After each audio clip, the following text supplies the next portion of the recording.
Good आइए, evening sir. बैठिए good बैठिए इवनिंग मैम। बैठिए। Thank you sir. आप मुदिता हैं? Yes sir. अपना परिचय देंगे हमें?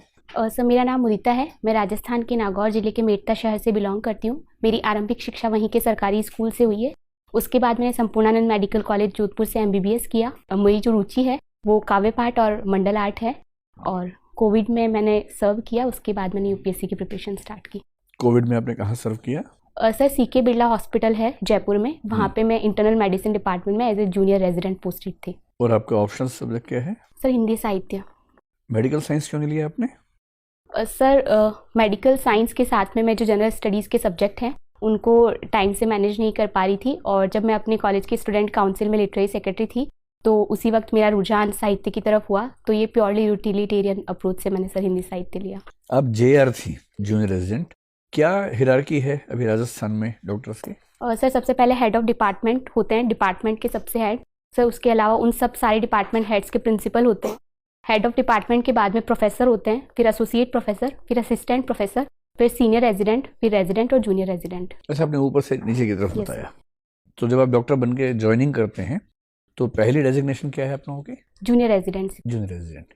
उसमें रेजिडेंट का मतलब क्या है? सर रेजिडेंट जो बेसिकली वर्ड है उसकी बहुत सारे जो है व्याख्या की गई है, लेकिन आमतौर पे ऐसा माना जाता है कि फर्स्ट ईयर का जो पोस्ट ग्रेजुएशन स्टूडेंट होता है वो वहीं पे रहता है डिपार्टमेंट में ऑल द टाइम, तो he is resident of the department sir, इसलिए उनको तो क्या जूनियर रेजिडेंट के लिए ज़रूरी है कि वो हॉस्पिटल प्रेमाइसिस में ही रहे?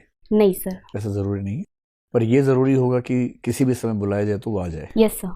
हिपोक्रेटिक ओथ का क्या मतलब है? क्या वो अपने पर्पस को सर्व कर पा रही है? सर हिपोक्रेटिक ओथ जो है, हिपोक्रेट्स नाम के जो साइंटिस्ट और जो फिजिशियन थे उनके बाद इसको स्टार्ट किया गया।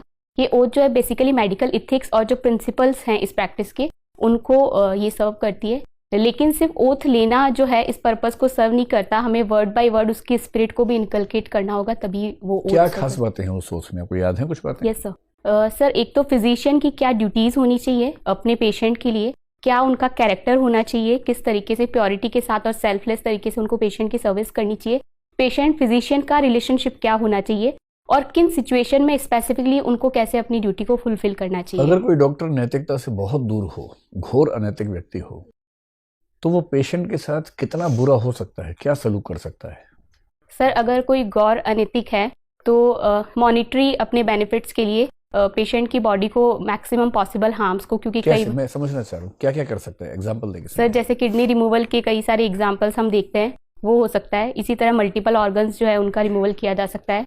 सर उसके अलावा अगर पेशेंट को सर्जरी की नीड नहीं है तो भी अननेसेसरी सर्जरी एक जो है फियर परसेप्शन से की जा सकती है। सर उसके अलावा कोई भी इन्वेजिव प्रोसीजर जो पेशेंट को नीडेड नहीं है वो मॉनिटरी बेनिफिट्स के लिए किया जा सकता है। ऐसे डॉक्टर्स के लिए क्या होना चाहिए? क्या हमारे पास दंड के पर्याप्त विधान हैं, और यदि नहीं है तो आपका क्या इस पर रिकमेंडेशन है, और अगर हैं तो क्या हम ठीक से इम्प्लीमेंट कर पा रहे हैं उन चीज़ों को? सर ये जो प्रोफेशन है वो कंज्यूमर प्रोटेक्शन एक्ट में आता है, तो उस कंज्यूमर प्रोटेक्शन एक्ट के तहत पेशेंट जो है अपनी कंप्लेन कर सकते हैं और उसके तहत उनको कंपनसेशन भी मिल सकता है।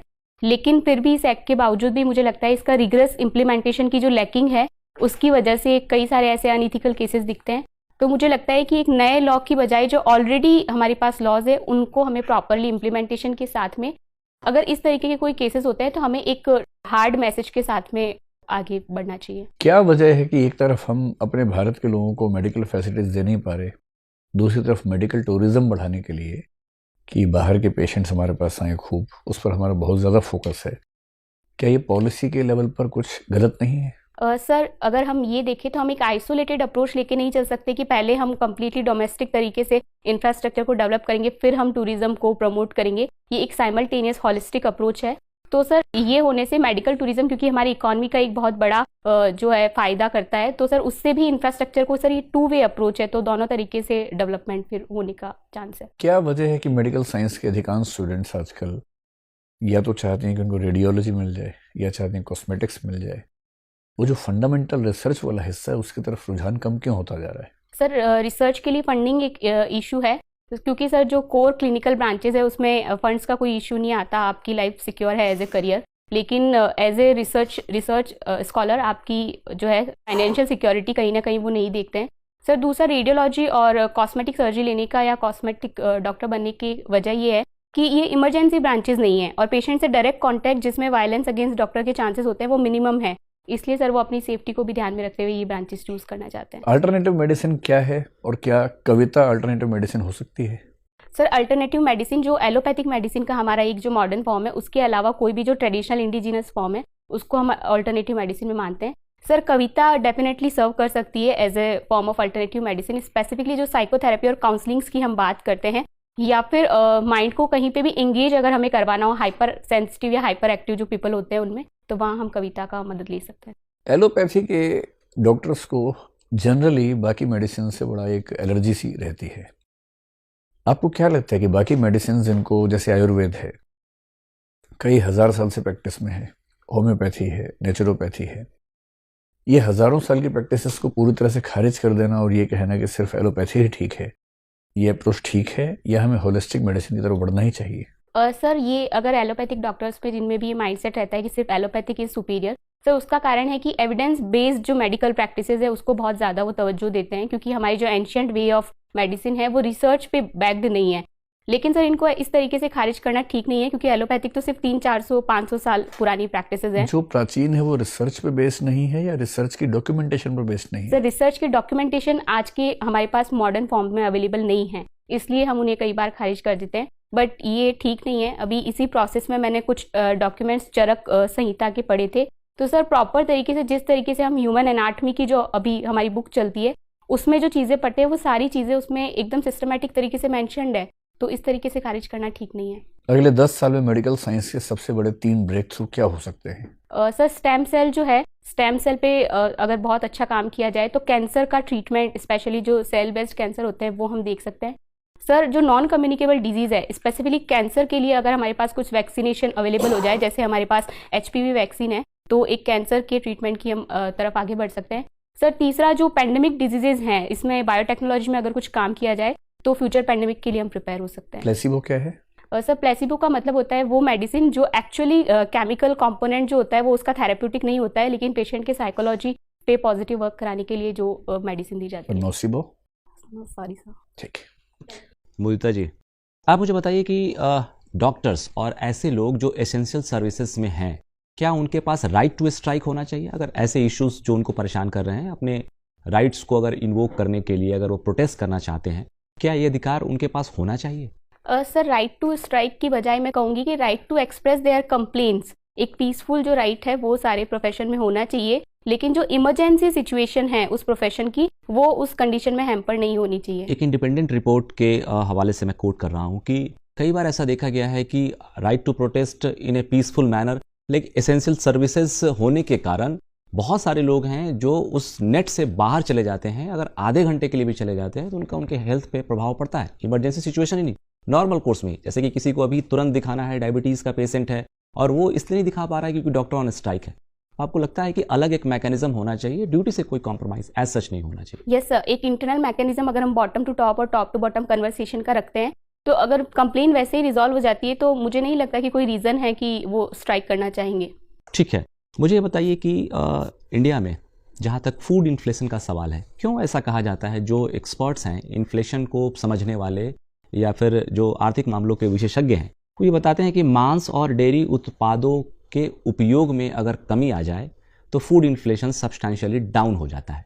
क्या दोनों के बीच में आप रीज़न ट्रैक कर पा रही हैं? सर नॉनवेज का जो मैन्युफैक्चरिंग प्रोसेस है वो बहुत एक्सपेंसिव है as far as I know, तो मेरे ख्याल में इस वजह से चार्जेस बढ़ जाते हैं। Sorry sir. ठीक है, आप गेस कर रही हैं। Yes, ठीक है, sir. ये एक इंटेलिजेंट गेस है, चलिए कोई बात नहीं। मुझे ये बताइए कि जैसे आपने पढ़ा होगा micro, small and medium enterprises होते हैं, तो ऐसे इंटरप्राइजेस में in terms of investment in machine और टर्नओवर के माध्यम से आप डिस्टिंग्विश कीजिए कि किसे हम माइक्रो कहेंगे, किसे स्मॉल कहेंगे, किसे मीडियम कहेंगे। सर 1 करोड़ से स्टार्ट होता है ये, ठीक है, फिर 5 करोड़ उसका टर्नओवर होता है, हाँ फिर ठीक है, सर 5 1, 10, 20 और 1, 10, 20। Yes sir, sorry sir.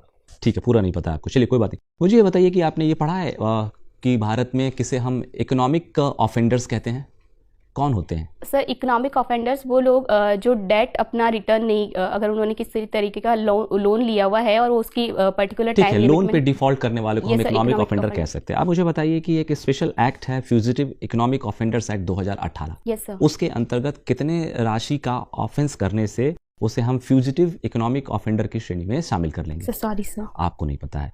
अच्छा, मुझे ये बताइए कि मनरेगा के बारे में आपने सुना है, ये सेंट्रल सेक्टर स्कीम है, तो मुझे वो बताइए कि अनस्किल्ड, सेमी स्किल्ड और स्किल्ड अगर काम दिया जा रहा है मनरेगा के अंतर्गत, तो केंद्र सरकार किस अनुपात में पैसा खर्च करती है? सर एग्जैक्ट मुझे आइडिया नहीं है, पर 252 रुपीज़ जो है स्टार्टिंग है इसकी। चलिए, कोई बात नहीं। मेरा अंतिम सवाल है आपसे। आप मुझे बताइए कि एज ए डॉक्टर आपको क्या लगता है कि आप एक बेहतर प्रशासनिक अधिकारी हो पाएंगी? जैसे और भी लोग आ रहे हैं जो लोग सामान्य ग्रेजुएशन करके आ रहे हैं, ह्यूमैनिटीज़ का सब्जेक्ट पढ़ के हैं, आपके पास एक स्पेशलाइज्ड डिग्री है, तो आप क्या उन लोगों से एक बेहतर प्रशासनिक अधिकारी के रूप में अपने आप को स्थापित कर पाएंगी अगर आपको मौका मिलता है सिविल सेवा का हिस्सा होने का? सर एज ए डॉक्टर मेरी जो एजुकेशन हुई है मेडिकल फील्ड में, उससे एज ए पर्सन मैंने जो ग्रो किया है, स्पेशली इमरजेंसी सिचुएशन में जो आपको एक काम और कंपोज मैनर आपको मेंटेन करना होता है, और क्योंकि सर प्रशासन में भी इसी तरीके के चैलेंजेस हम डे नाइट में देखते हैं सर, उसके अलावा लिटिल रिसोर्सेज में आपको जो मैनेजमेंट करना होता है, इन मिनिमम रिसोर्सेज मैक्सिमम आउटपुट, तो सर वो जो एक एटीट्यूड मेरे में डेवलप हुआ है ओवर द टाइम, मुझे लगता है that would help me becoming a better administrator. ठीक है, धन्यवाद। Thank you sir.